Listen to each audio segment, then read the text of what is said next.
Hey y'all, today we have a friend of the show, Tommy Kelly from WIP, which if you're not from the Philadelphia area, of course, this is where people listen in you can pretty much listen in all day. And it's I would say the flagship radio station. I don't know if they officially have that moniker, but am I going off the rails, Tommy? Yeah, we are the flagship station. We carry the game, so we are the flagship station of the Eagles. Okay, well there you heard it here. Tommy, tell the people about how long you've been at WIP and kind of day to day, what's it like being somebody who covers the Birds and the Phils. You're telling me, you feel like you talk about the Phils a lot. So yeah, I mean, been at WIP for a while now. First as an intern producer, and then the last couple of years an on-air host. So my schedule's kind of all over the place. You can find me a ton of different times. I'm on tonight after the Phillies game till 2 a.m. Same thing tomorrow on Friday. So a lot of different hours and things get changed up when the season starts, but definitely excited for the season to get started. So from that perspective, I mean, you get to really have your hand on the pulse all year of the fans, good or bad, kind of indifferent, controversial or not. Obviously, one of the easiest topics that we're all, as people who talk about this a lot, are kind of have talked about a lot. But in terms of the fan sentiment, I want to ask you, do you think it feels like Jalen's at the potential, like an inflection point in his career where he's able to change his trajectory? Or do you think he kind of continues to be a polarizing figure? And I hate to say this about, Donovan McNabb, but that's just the truth. I don't think it was justifiable, but it was still, people had their feelings about Donovan McNabb, and it didn't matter. It didn't matter if he had a terrible game, because sometimes he did have a rough game. But so to the question, obviously you understand what I'm saying, Tommy. So definitely. You think he's at an inflection point? I think a lot of it depends on how Jalen plays. And obviously there are always other things that play into it. Like, I agree. I think the Donovan criticism was way over the top. I think it was unfair. The guy was a great quarterback here for a long time. You look at a lot of the reasons why those teams didn't go deep into the postseason. It wasn't because of Donovan McNabb. That being said, I think a lot of the criticisms of Jalen have been largely fair. Like, until he shows it on the field, until he demonstrates the ability to play at a high level, there are going to be those questions. Like, Donovan illustrated that he could play at a high level for a long period of time. Jalen really hasn't. I mean, they won enough games to get to the postseason last year, but they did need to pivot to a more run-based approach. Jalen Hurts is playing behind the best offensive line in football. He's playing with some of the best weapons in the NFL. So I think a lot of it's going to come down to the way he plays this year. And I mean, they're going to need to throw the ball effectively. I mean, let's be honest. In 2022, running the ball is great. It's not going to win you a Super Bowl. It's not going to get you deep in the postseason. So until the Eagles and Jalen illustrate they can throw the ball effectively, consistently, and win games, I think those criticisms are going to be there, and I think they're largely fair. Are they going to – do you think that they, start off with the same identity as last year, or do they just come out airing it out? Jalen, we should expect 45 passes from Jalen. I think it's going to be a healthy mix, but I definitely think they're going to throw the ball more, and they should. Like, they really should. And obviously winning the game needs to be the top priority at all times. But like, the Eagles are in a weird position where they want to win this year, and they're capable of winning this year, but they need to find out about Jalen now. Like, at the end of the year, you have a decision to make. He's going in the last year of his deal. Very rarely do quarterbacks play out the final year of their deal. You're going to either want to extend him or you're going to want to look in a different direction. And I think the Eagles are going to need to throw the ball more this year, not just to win big, but to find out if they truly have a franchise quarterback.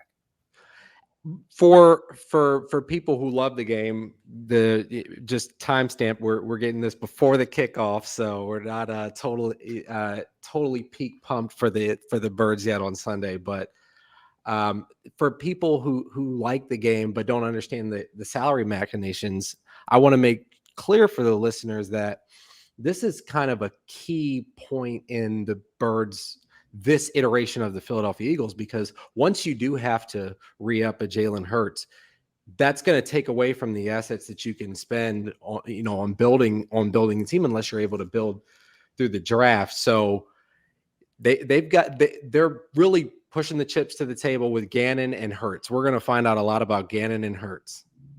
Yeah, no doubt about it. And they're the two They're the two big question marks. And, Gannon, he's much more of a question mark. I think, people feel different ways about him from last year. I personally don't think he had the talent that he needed to be successful, but he's another one that they're both under a lot of pressure because both those guys, the excuses that maybe they had built in last year certainly don't exist this year. So it's going to be interesting to see how they both perform in year two.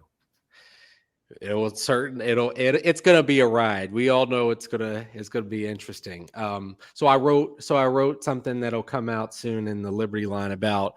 I kind of was just thinking about comparing the 2004 team to the 2017 team to the 2022 team, and on offense, the 17 team was a little bit better in terms because of the offensive line depth, but overall, the 22 team, as far as I saw it, slightly came out on top. Do you think that they'll actually show that? Do you think that that's reasonable? What are your thoughts on that? I think when you look at the rosters, I agree. I think this roster is better than the 2017 team. I think on paper, because if you think back to that season, nobody was talking Super Bowl going into that year. We were kind of hopeful, at least I was, 9-10 wins. Maybe you get to the playoffs and kind of build off that. And obviously they took a significant step forward. But yeah, I think this roster in a lot of areas is better than those teams or than that team. I don't know about the 04 team. The 04 team was pretty loaded. But you look at the 17 team, yeah, I think on paper this roster does stack up pretty favorably to that one. Absolutely. And it was by position. It was position group by position group, and they got points for having a better position group. The 04 team, they had the best quarterback, they had the best wide receiver, they had the best safety. There's no question about any of those three conversations. But behind those guys, I mean, obviously at the safety position, you had you had Michael Lewis, who made the Pro Bowl that year.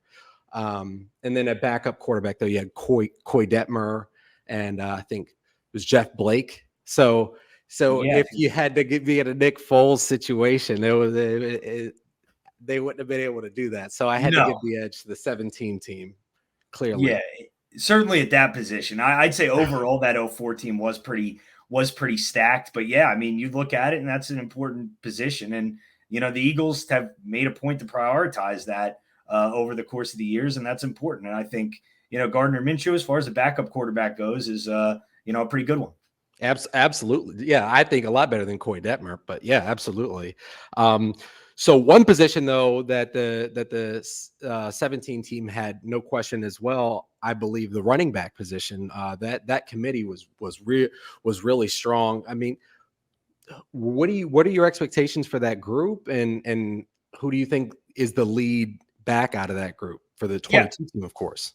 Yeah, I mean, running back is absolutely a question mark. The lead guy is going to be Miles Sanders, but Miles Sanders hasn't really demonstrated that he can stay on the field. He's had problems with ball security over the years. And I mean, he's going to need to be a lot better this year. And I think the big thing with Miles Sanders, and this is kind of what worries me with him going into a contract year, because he's going to want to put up big numbers.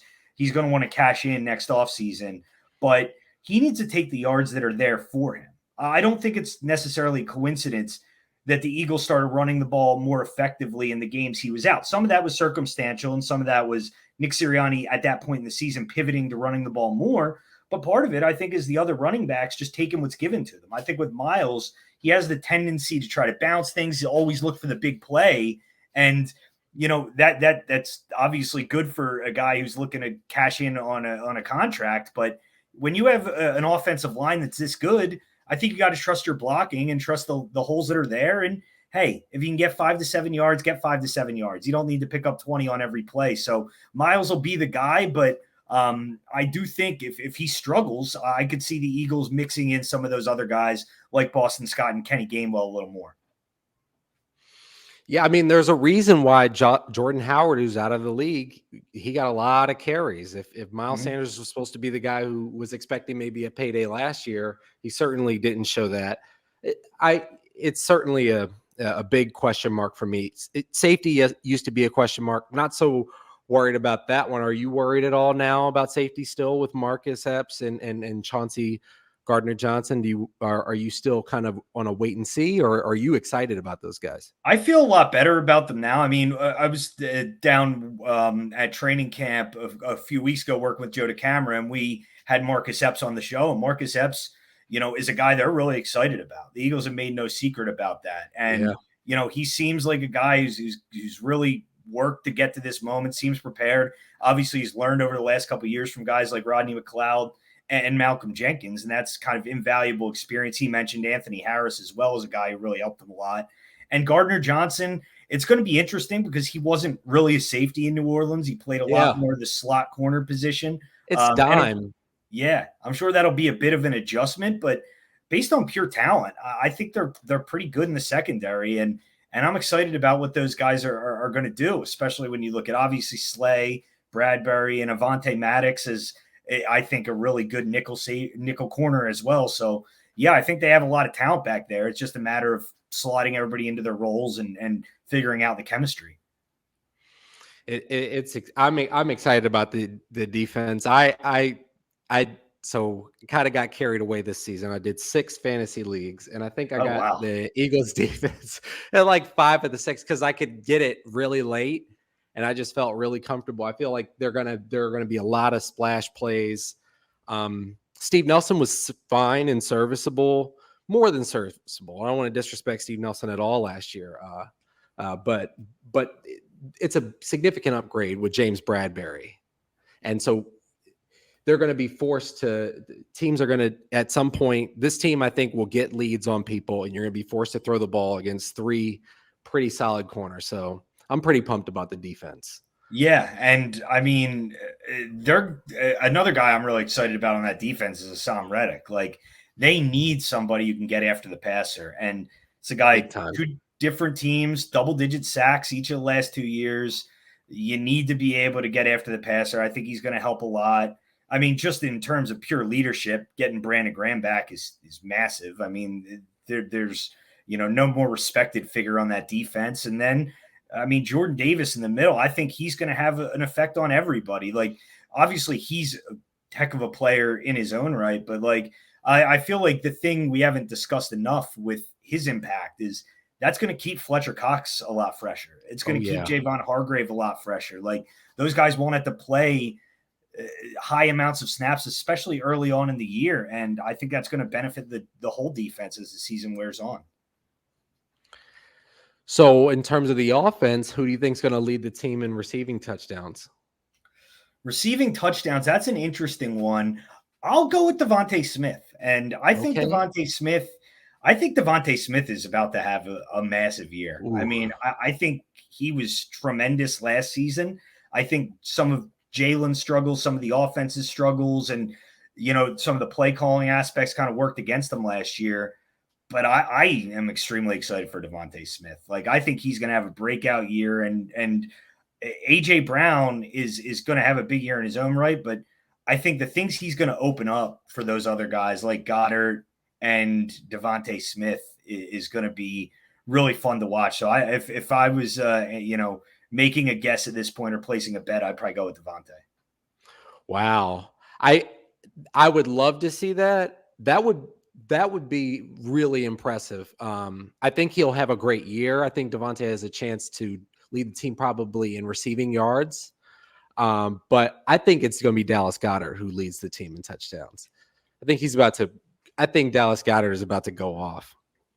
I think Goddard's another guy who I think has been underutilized and is underappreciated. Like, I think he's a really, really talented receiving tight end. And I feel like in a lot of ways, the Eagles haven't, maximized his abilities over the years. And obviously a lot of that has to do with Ertz being here the majority of his career. And, toward the end of last season, they were running the ball more. But I mean, this passing offense, and that's why it does always kind of, it's like all roads whenever you talk about the offense lead back to Jalen, but it's true. I mean, it's just the way it is. And with these weapons, it's going to be really interesting to see how it all pans out. Yeah, the one game that they did feature him was the game that Jalen missed. I'm not a Jalen. If anybody's listened to the show, anybody's seen anything, I'm not somebody who's like, oh, Jalen's terrible. The one game that that Dallas Goedert was featured was the Jets game, and he played very well. Yeah.